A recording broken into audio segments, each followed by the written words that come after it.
In the heart of 19th century New Orleans, a man of mystery and power wove a unique tapestry of faith, herbalism, and fortune-telling. This man, Dr. John Montanet, was a force to be reckoned with. Born in the early 1800s in Senegal, his journey from Africa to the vibrant city of New Orleans was as extraordinary as the man himself. He was a contemporary of the famed voodoo queen Marie Laveau, and together they shaped the spiritual landscape of the city. Dr. John had a unique gift. He could tell the future by studying the markings on cotton bales. His reputation as a fortune teller grew, and soon both black and white folks sought his prophecies. But his talents didn't end there. He was also a master of herbal medicine and the occult, using his knowledge to offer a variety of services to his clients. Thus, Dr. John Montanet, through his unique abilities and charisma, carved out an indelible place for himself in the annals of New Orleans history. Born in the lands of Senegal in the early 1800s, Montanet's life was anything but ordinary from the start. As a young boy, he was kidnapped by Spanish slavers, ripped away from his family and homeland, and sold in the distant land of Cuba. His early life was marked by hardship and adversity, but it was also here that he began to cultivate his extraordinary talents. In the bustling Cuban slave markets, Montanet was taught to cook.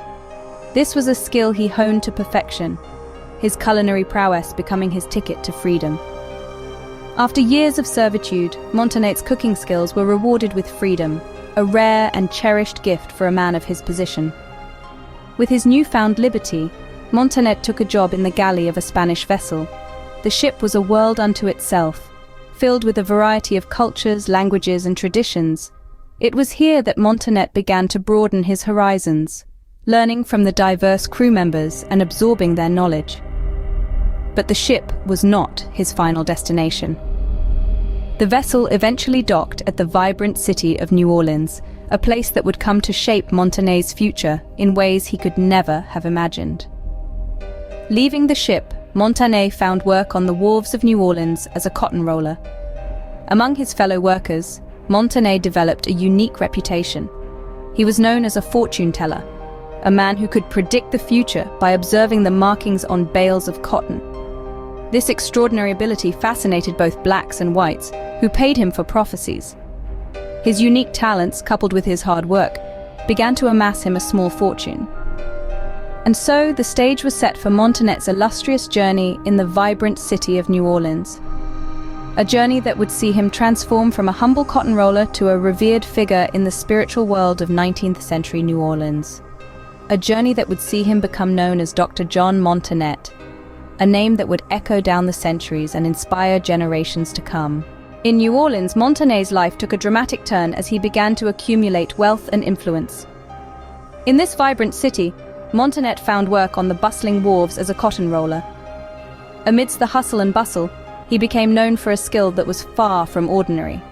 Montanet had a unique ability to foretell the future, not by gazing into a crystal ball or reading palms, but by scrutinizing the markings on bales of cotton. This unusual talent quickly gained him a reputation as a fortune teller.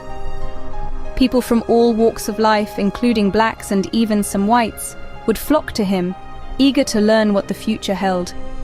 They would pay him handsomely to prophesy for them, contributing to his growing wealth. As his reputation and fortune grew, Montanet purchased property along the historic Bayou Road, nestled between Prieur and Roman streets. This wasn't merely a home, but a sanctuary where he delved deeper into his practices.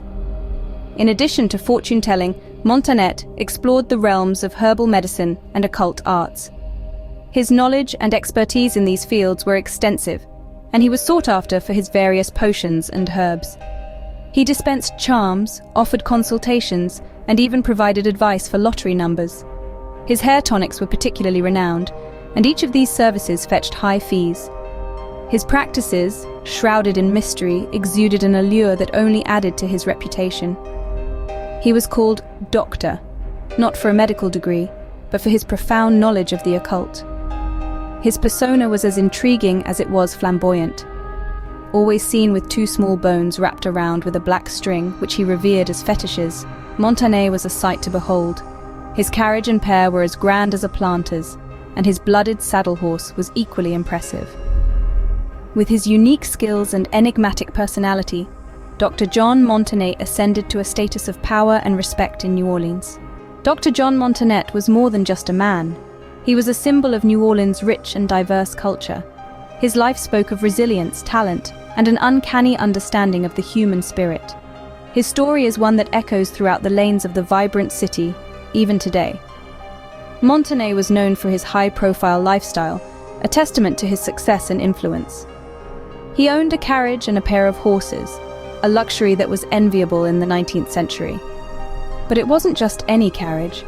It was one that could match the grandeur of a planter's. And his saddle horse? Oh, it wasn't just any horse. It was a blooded beauty, a creature as magnificent as the man who rode it.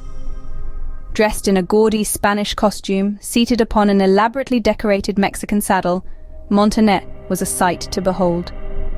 He was a living, breathing testament to the vibrant culture of New Orleans.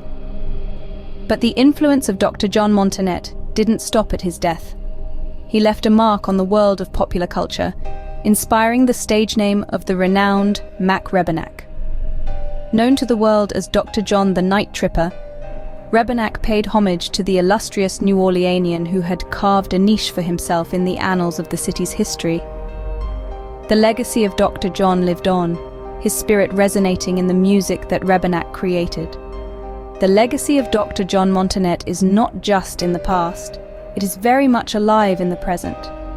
Every time a fortune is told, every time a charm is sold, every time the vibrant culture of New Orleans is celebrated, the spirit of Dr. John Montanet lives on. He was, and continues to be, a symbol of the city's rich cultural tapestry, a testament to its diverse history. In the vibrant tapestry of New Orleans history, Dr. John Montanet remains a vibrant thread, his legacy living on in the city's culture and folklore.